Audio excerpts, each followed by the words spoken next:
할렐루야.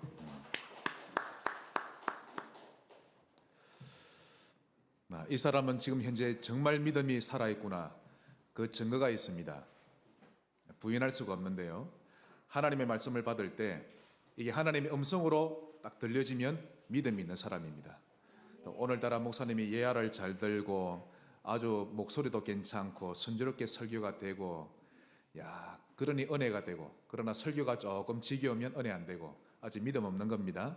근데 어떤 설교를 할지라도 하나님의 말씀으로 딱 받아들여질 때 정말 여러분 그때 믿음으로 많이 성숙한 것입니다.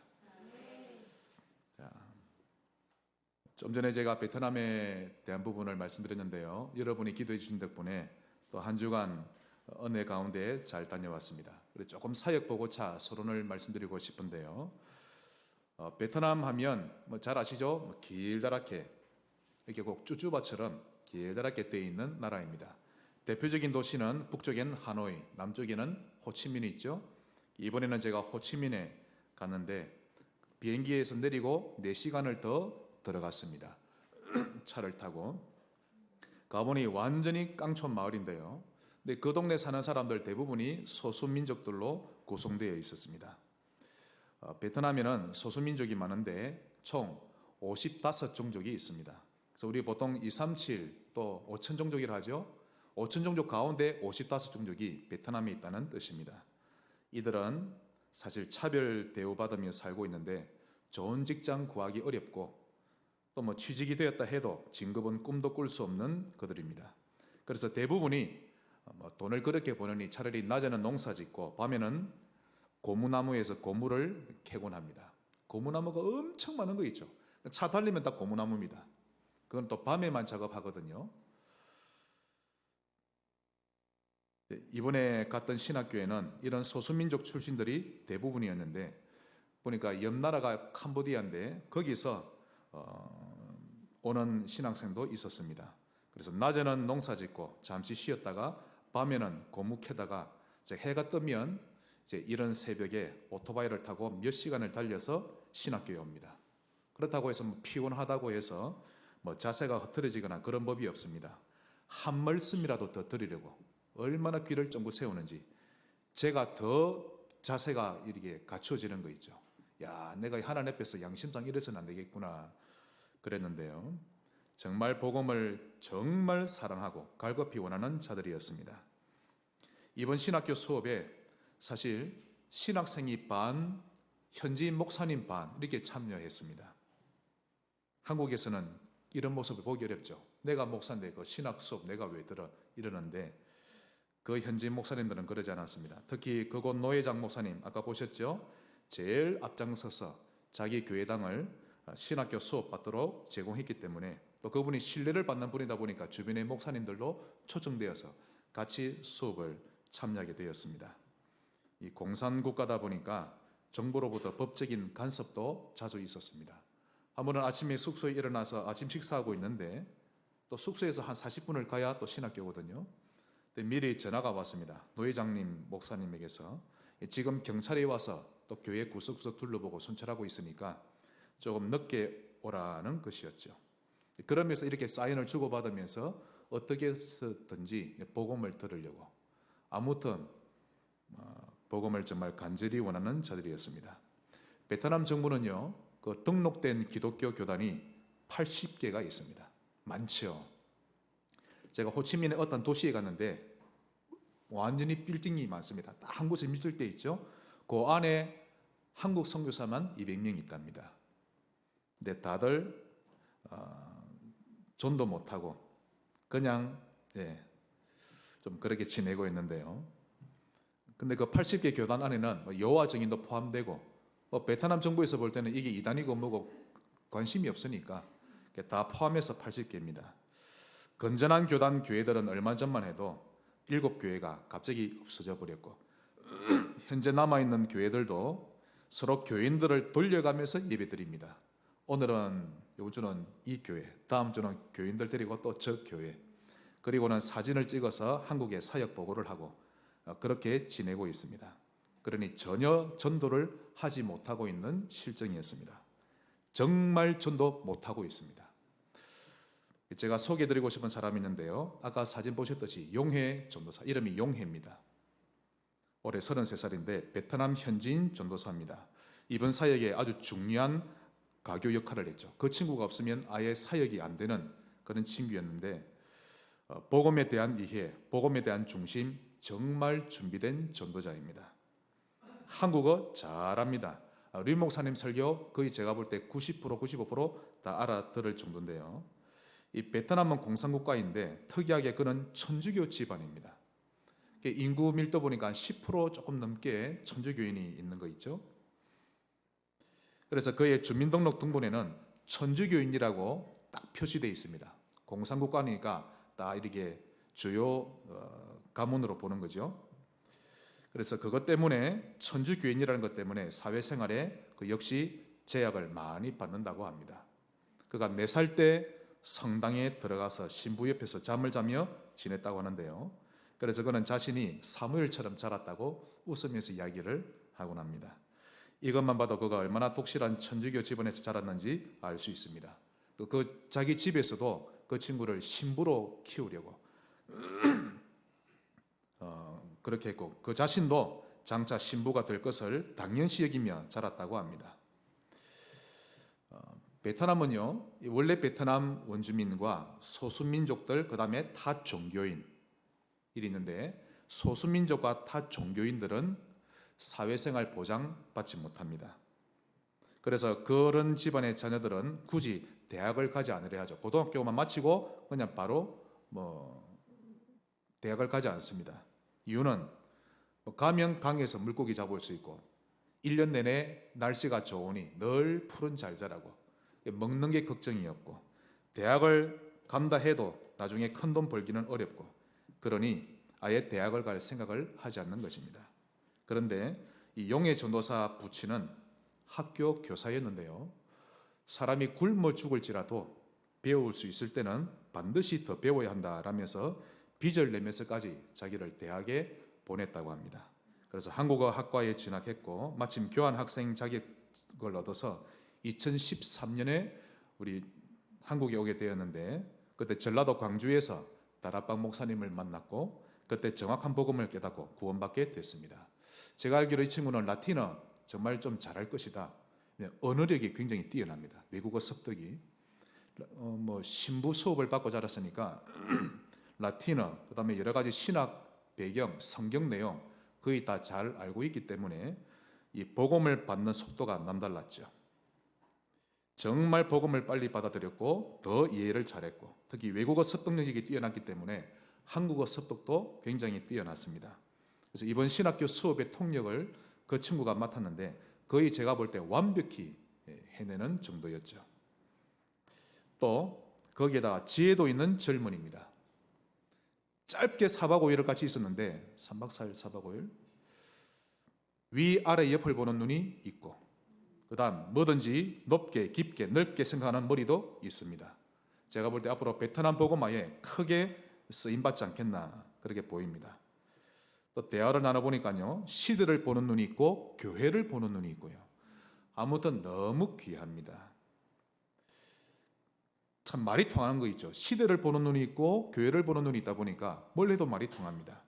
특히 이 시대가 영적 벙어리 시대요, 기독교인의 무기력 시대, 교회 붕괴 시대 다 알고 있고 이미 본인이 그걸 깨닫고 있고 가슴 아파하고 있었던 것입니다.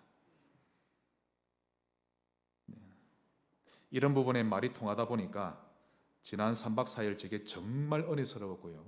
정말 행복한 기간이었습니다. 한국에서 그 어떤 전도자와 얘기를 나누는 것보다 이 전도자와 얘기 나누는 게 얼마나 기분이 좋았는지 모릅니다. 이런 부교육자를 두고 있는 나경원 선교사님이 참 부러웠죠. 거기에다가 토라는 토인지 아까 사진 보셨죠? 이 장로님 한 분 계시는데 그 교회 유일한 장로입니다. 아주 든든한 산업인인데 한국을 자주 왔다 갔다 하죠. 자동 전자 시스템에 관한 것을 연구하고 만드는 분인데 베트남 사람입니다. 15년 전에 사업자 한국에 와서 나 선교사님을 통해 복음을 받고 지금까지 변함없이 신앙생활을 하고 있고요. 특히 교회 안에 후대 사역, 소수민족들과 괜찮은 렘넌트들을 거의 20살에서 한 25 사이 그 친구들을 미션홈에서 교회에서 키웁니다. 아주 엘리트적으로 키우는데 귀합니다. 다들 한결같이 복음에 생을 거는 거 있죠.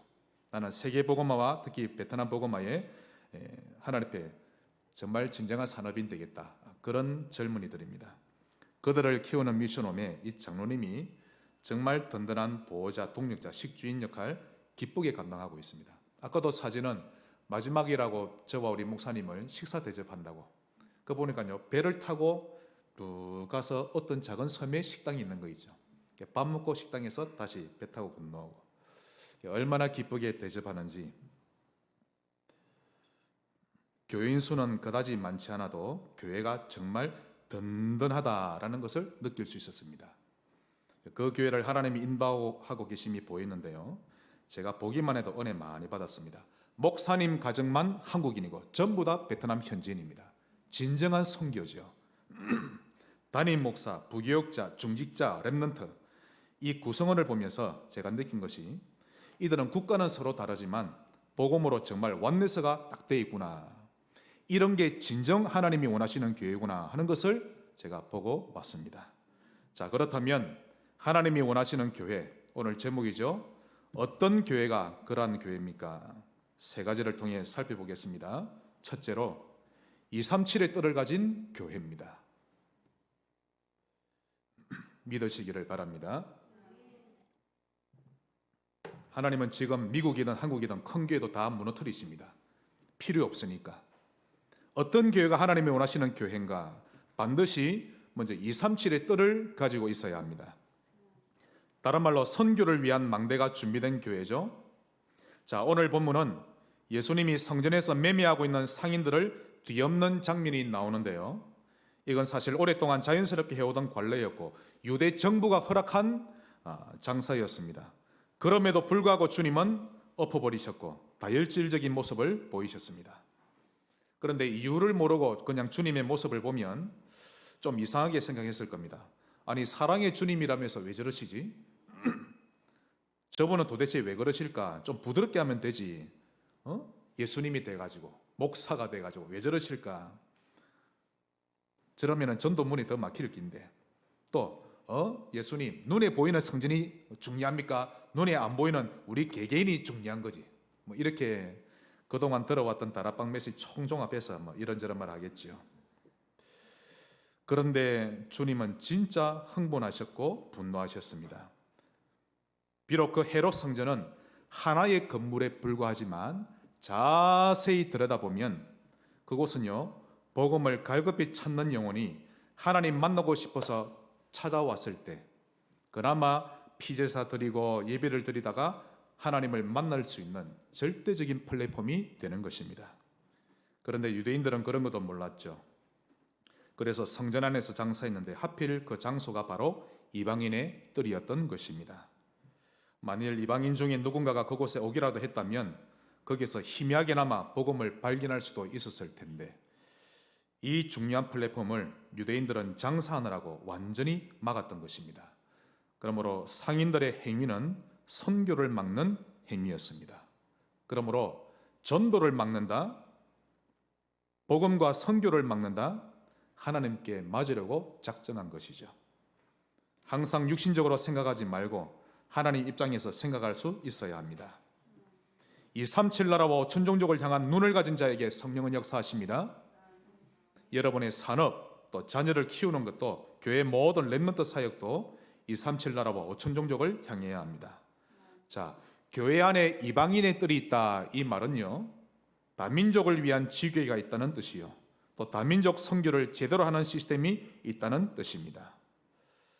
올해 다민족을 위한 지교회 꼭 세워지기를 바라고 그에 여러분이 쓰임받기를 바랍니다. 제가 이번에 베트남에 다녀와서 더 결단하게 되었는데요, 우리 교회는 선교 헌금을 아무 곳에나 보내지 않을 겁니다. 우리가 기도하고 중심으로 드린 선교 헌금은 제대로 복음이 증거되는 곳에 흘려보낼 것입니다. 좀 도와달라고 한다고 해서 도와주는 것이 아니라 지금도 세계에 다니다 보면요, 숨은 전도자 많이 있습니다.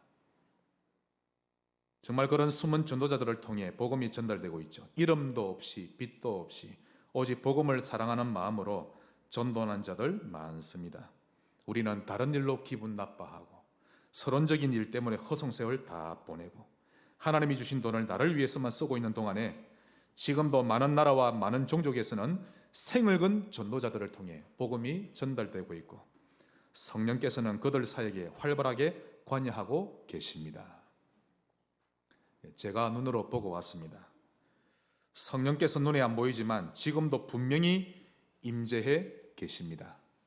우리 한 사람 한 사람을 살펴보고 계시고 지금도 우리 무리 가운데 거하고 계시고 평소에 간절히 사모하고 원하는 심령에겐 자신을 드러내시는데 무디를 감동시키셨던 것처럼 허드슨 테일러를 인도에 가신 것처럼 성령께서는 능력으로 인도에 가고 계십니다. 그러면 왜 나는 성령을 못 느낍니까? 나의 눈이 237을 향하지 못해서 서론에 매여 있어서. 성령은 거룩한 영이십니다. 못 배워도 괜찮고 돈이 없어도 괜찮고 나에게도 괜찮고 내 심령이 하나님을 향하면 성령을 체험하게 되어 있습니다. 성령은 우리 눈에 안 보인다고 없는 분이 아니죠. 잠시 어디 갔다 오는 분이 아니시고 지금도 이곳에 계십니다. 그분께 마음을 여세요. 예배를 드려도 하나님 앞에서 드려야 합니다. 그분을 원하는 자에게, 복음과 전도를 위해 살고자 하는 자에게 자신을 나타내시는 것입니다. 그러므로 세계 237 나라와 5천 종족을 향하며 사는 자에게, 또 그런 교회에게 성령은 역사하십니다. 237의 뜰을 가진 개인과 교회 되시기를 바랍니다. 그 방법이 무엇입니까? 어떻게 하면 237의 뜰을 가진 개인과 교회가 됩니까? 마음부터 237을 향하고, 기도가 237을 향하고, 물질도 237을 향하면 됩니다. 말로만 하지 말고 행함으로 하나님께 보여드리시길 바랍니다. 두 번째, 하나님이 원하시는 교회는 치유의 뜰을 가진 교회입니다. 오늘 하나님의 절대 음성으로 들으셔야 합니다. 정말 이재용 목사 음성으로 들으면 237 응답 못 받습니다. 하나님이 이 시대에 정말 원하시는 교회가 무엇일까? 세계를 보니 교회가 우죽순처럼 떨어지고 있고 무너지고 있는데 과연 그러면 어떤 교회를 원하신단 말인가? 237의 뜰을 가진 교회가 되어야 합니다. 내 마음부터, 중심부터, 물질부터, 산업부터. 두 번째로 치유의 뜰을 가진 교회. 이 말은 기도를 통해 모든 것을 할 수 있는 교회란 뜻이죠. 기도 없는 성전은 어떻게 됩니까? 오늘 본문 16절에 내 아버지의 집을 장사하는 집으로 만들지 말라. 즉 기도가 없는 교회는 장사하는 교회가 됩니다. 교회 분위기가 장사하는 분위기가 된다는 뜻이죠.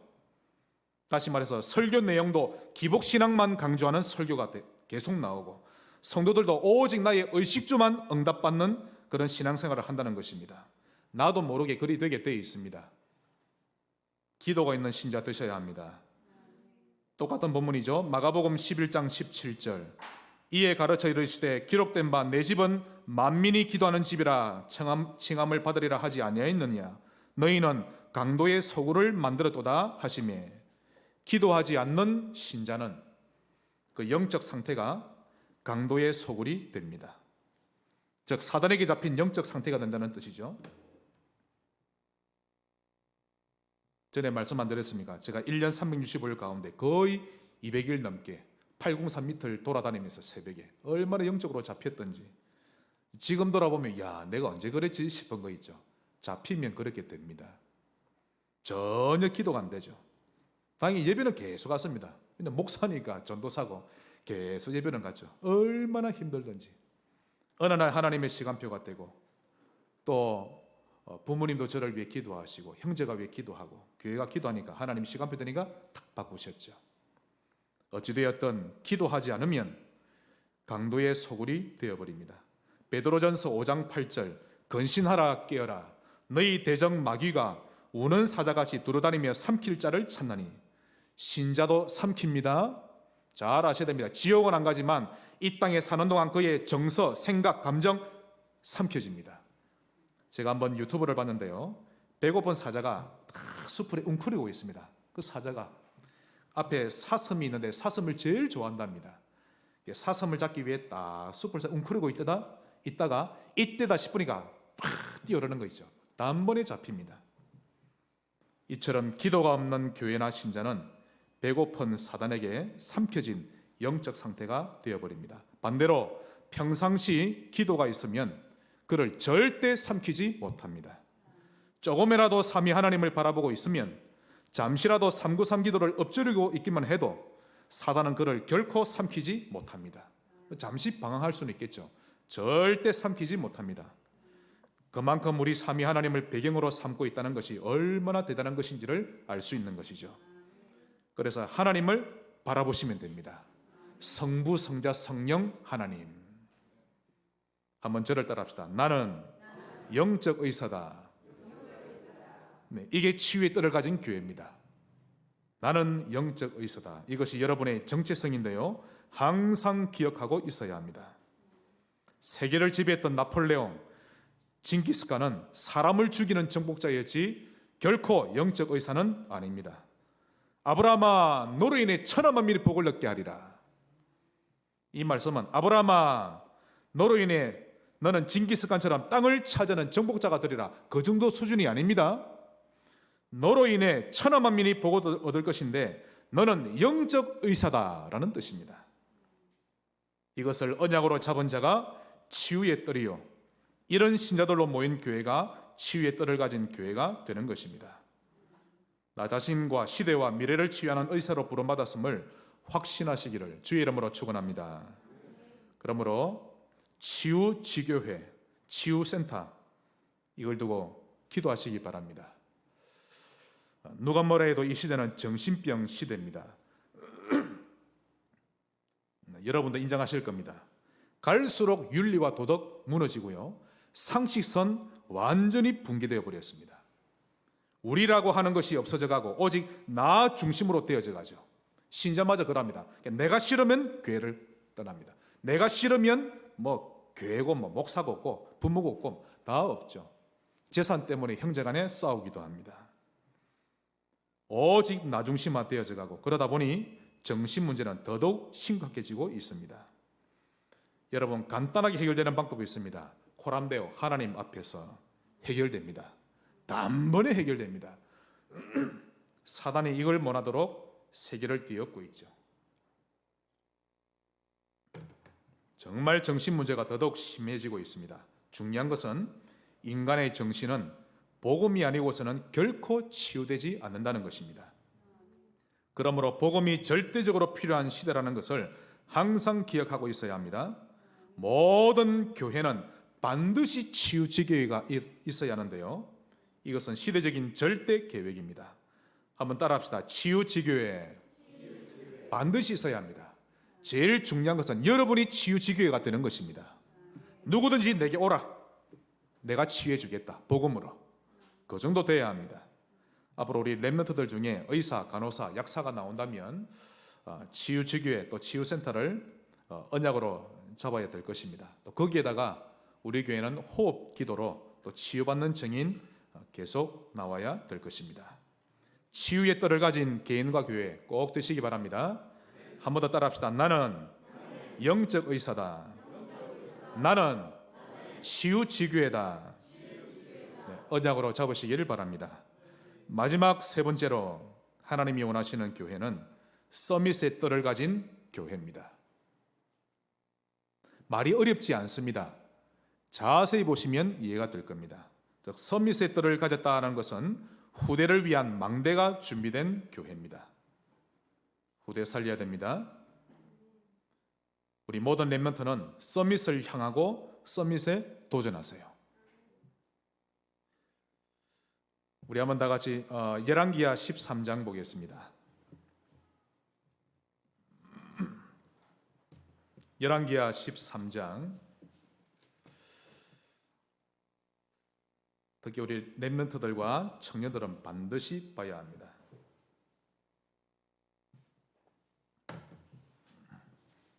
열왕기하 13장 14절부터 보시면 그 당시 이스라엘 왕이 요아스죠. 14절부터 19절까지 보시면요, 드디어 엘리사가 죽을 병이 들렸는데 그때 이스라엘 왕 요아스가 찾아옵니다. 그러면서 얼마나 슬퍼하며 통곡하는지 그를 향해 내 아버지여 내 아버지여 하면서 많은 눈물을 흘리고 슬퍼합니다. 그때 엘리사가 마지막으로 요아스를 축복하려고 젖먹는 힘을 딱 내어서 그에게 축복합니다. 왕이여 활과 화살을 가져와 보세요. 그러니까 요아스는 여전히 슬퍼가지고 정신을 못 차립니다. 그리고는 이제 화살을 딱 가져왔죠. 그러자 엘리사가 왕의 손에다가 자기 손을 딱 얹습니다. 이제부터 내가 시킨 대로 하세요. 동쪽에 창을 열고 쏘세요. 그러다가 왕이 또 웁니다. 하여튼 짬본지. 그리고 화살을 땡겨가지고 응응 하면서 쏩니다. 그러자 엘리사가 이 화살은 구원의 화살입니다. 앞으로 아람 나라에게서 구원하는 화살인데 당신이 아람 나라를 완전히 멸하게 될 것을 상징하는 화살입니다. 그리고는 자, 이 모든 화살을 손에 잡고 땅을 치세요. 그래 또 요아스가 울면서 땅을 3번 칩니다. 땅, 땅, 땅. 그때 갑자기 죽음을 앞두고 있는 엘리사가 고함을 지르고 화를 냅니다. 왕이여, 당신이 대여섯 번을 쳐야 했습니다. 그랬더라면 아람을 완전히 진멸했을 것인데 겨우 3번만 쳤으니 아람을 3번만 칠 것입니다. 그리고는 엘리사는 죽었습니다. 결국 그의 예언대로 요아스 왕은 3번만 공격할 수 있었고 아람을 멸절하지는 못했죠. 이후에 아람 나라는 이스라엘을 학대하고 많은 고통을 가져다 줍니다. 평상시 인정에 매여서 중요한 응답을 놓친 대표적인 장면이죠. 인간적인 생각이 복음을 막아서는 안 됩니다, 여러분. 감정 때문에 큰 응답을 받지 마세요. 교회 일을 할 때 인간적인 감정으로 하지 마세요. 참고는 할 수 있지만 항상 하나님 뜻을 해야 될 줄 알아야 됩니다. 요아스는 평상시 영적 정복에 대한 관심은 적었고 그냥 낚시만 하고 있고 포기만 하고 있던 사람이었죠. 그러므로 모든 렘너트들은 항상 서밋을 향하고 서밋에 도전하시기 바랍니다. 바닥을 향하지 마세요. 왜 자신을 바닥 인생으로 몰아갑니까? 영적인 욕심 내시기 바랍니다. 여러분 자신이 걸어갈 언약의 여정 CVDIP를 한번 정리해보고 매일매일을 행복하게 사시기 바랍니다. 특히 모든 산업인들은 여러분 각자의 CVDIP를 새롭게 확정하고 가이오 경제에 꼭 회복하시기 바랍니다. 가이오 경제로 향하세요. 하나님을 믿고 237 산업이 일어나도록 치유하는 산업이 되도록 아까 베트남의 토 장로님처럼 그 한 분 때문에 교회가 든든히 서갔던 것처럼 특히 우리 모든 렘넌트들은 원어메이커 같은 산업인 되기를 바랍니다. 즉 서밋의 뜰을 가진 신자지요. 시편 81편 10절 내 입을 크게 열라 내가 채우리라. 자, 한번 인사합시다. 입을 엽시다. 얼만큼 열까요? 크게. 입을 엽시도 입을 조그맣게 하지 말고 영적인 입을 크게 여세요. 낙심할 일이 올지라도 입을 크게 여는 것입니다. 하나님, 나는 237의 주역입니다. 나는 치유, 즉 영적 의사요. 나는 늘 서밋을 향하겠습니다. 입을 크게 여는 것입니다. 아까 사진 보셨죠? 소수민족들, 렘너트들 20살에서 25살 사이. 비록 베트남에서는 이렇게 차별 대우를 받을지라도 하나님을 배경으로 삼는 겁니다. 입을 크게 열었던 젊은이죠. 그들 얼굴을 보니까 제가 살 것 같은 거 있죠. 얼마나 기분이 좋던지. 바카스 한 1000병 이상 마신 것 같은, 얼마나 은혜된지 모릅니다. 너의 입을 크게 열라 내가 채우리라. 하나님의 약속입니다. 이런 렘넌트가 서밋의 뜰을 가진 렘넌트죠. 항상 서밋을 향하고 서밋에 도전하시기 바랍니다. 어떻게 하면 그렇게 됩니까? 어떻게 하면 됩니까? 성지 포타임 가지세요. 제가 수도 없이 이야기합니다. 짧게 할지라도 매일 조금씩 하면 됩니다. 아침에 신문부터 보지 말고 밥부터 먹지 말고 10초라도 하나님을 만나는 겁니다. 제가 이번에 베트남에 용희 전도사에 말했죠. 자네는 일주일에 적어도 20몇 군데 다락방 뛰어야 된다. 나는 지금 현재 24군데 뛰고 있다. 단임 목사인데 이 친구는 그게 딱 통합니다. 헤어지기 전에 말도 안 했는데 목사님 다락방 30개 제 목표입니다 하는 거 있죠. 통합니다. 성지포 타임을 조금씩이라도 가지세요. 이게 익숙해지는 만큼 서밋의 뜰을 가지게 됩니다. 그리고 한 번 더 저를 따라합시다. 나는 영적 대사다. 네, 이게 서밋의 뜰을 가진 렘넌트입니다. 또 그런 산업인이죠. 이 시대는 네피림 서밋들이 모든 분야에 다 들어갔습니다. 시대를 다 장악해 버렸죠. 4차 산업 이미 네피림 서밋들이 벌써 다 장악하고 있습니다. 네피림 서밋을 이길 수 있는 자가 바로 성령 서밋입니다. 성령 서밋이 바로 영적 대사를 누리는 비밀이죠. 네피림 서밋들이 저질러 놓은 영적 대공황 상태를 복음으로 정리정돈해가는 그런 영적 대사 되시기를 주의 이름으로 축복합니다. 말씀의 결론을 맺겠습니다. 어디를 가든 제자가 되시기 바랍니다. 너희는 가서 모든 족속으로 제자를 삼고. 제자하면 나와 상관없다 아닙니다. 알고 나면 하나님이 나를 제자로 부르셨구나 아실 겁니다. 제자라고 할 때 여러 가지 특징이 있겠습니다만은 굳이 한 가지를 말하자면 제자는 잘 보는 자입니다. 돈 많은 자가 아니고 공부 잘하는 자가 아니고 잘 보는 자입니다. 그래서 첫째로 회사에서도 제자가 되세요.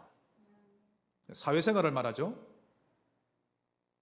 회사 안에서도 제자는 자기 회사를 자세히 봅니다.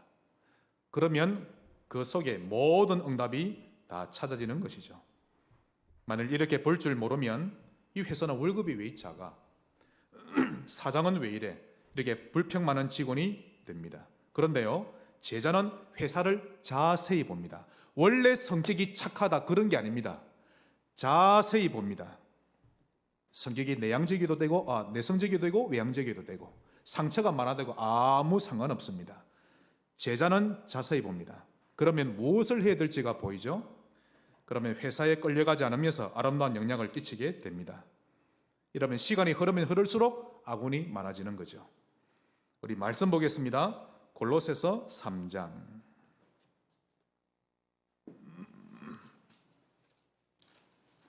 신약 성경 327쪽입니다. 성경에는 모든 삶에 대한 해답이 다 들어 있습니다. 하나님은 우리 사회생활 어떻게 말씀하고 계시는가? 골로새 4장 22절 23절. 종들아, 즉 직원을 말합니다.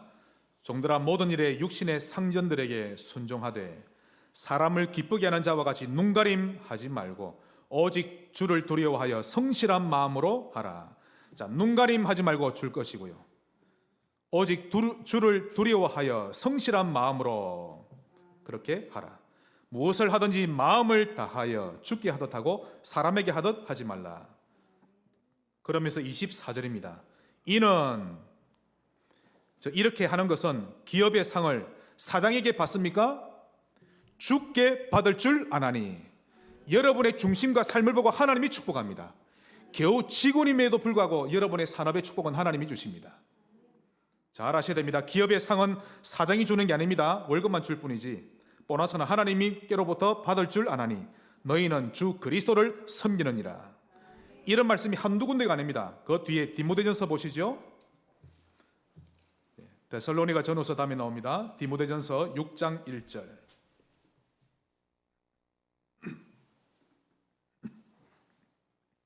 무릇 멍에 아래에 있는 종들은 자기 상전들을 범사에 마땅히 공경할 줄 알지니 성질이 안 좋은 사장도 여러분이 공경하세요. 하나님의 뜻입니다. 마땅히 공경할 자로 알지니 이는 하나님의 이름과 교훈으로 비방을 받지 않게 하려 함이라. 즉 복음을 위하여 그렇게 하는 것입니다.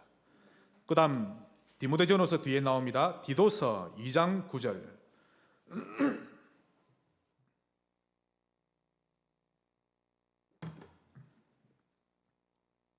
2장 9절 다 같이 읽겠습니다. 시작. 종들은 자기 상전들에게 범사에 순종하여 기쁘게 하고 거슬러 말하지 말며. 직원은 자기 상전들에게 범사에 순종하고 기쁘게 해주고 거슬러 말하지 않는 것입니다. 이것이 사회생활에 대한 하나님의 말씀입니다. 회사 동료들과 함께 밥을 먹으면서 아무 생각 없이 사장이나 회사를 조금 비방할 수 있습니다.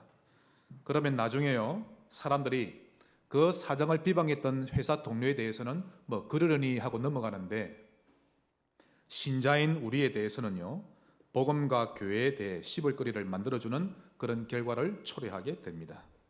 반대로 제자의 자세로 사회생활을 하다 보면 시간이 지날수록 여러분 때문에 복음과 교회가 빛나게 될 것입니다.